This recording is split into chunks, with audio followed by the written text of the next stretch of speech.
لو سألتك ايه أسرع طريق للثروة هتقول لي كورة، تمثيل أو غنى. طب اسمع الحكاية دي بجد وهتعرف إن في حاجة ممكن تعمل ثروة أكبر من دي بمراحل. واحد اسمه أندرو تولوش، يمكن عمرك ما سمعت عنه.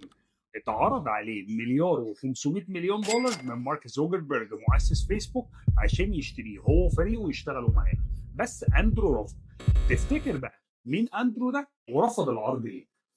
اندرو كان من الناس اللي بدات مع اوبن اي اي وعملوا شات جي بي تي، وكان من اذكى العقول فيها، ورفض العرض ده عشان كان شايف ان هو مش بس يقدر يعمل بيزنس، ده يقدر يعمل امبراطوريه كبيره. وعشان كده اسس هو وزميلته ميرا موراتي اللي كانت بتشتغل سي تي او في اوبن اي اي شركه وسموها ثينكينج ماشين لاب، وبداوا يبنوا انظمه ذكاء اصطناعي في كل المجالات. وقيمه شركتهم النهارده 12 مليار دولار قبل انتاجهم لاي مشروع. يمكن الغنى او التمثيل او الكوره يقدروا يعملوا ثروه، بس العلم يقدر يعمل امبراطوريه كبيره. واكيد اللي بيفكر وبيفيد الناس اغلى من اي حد تاني.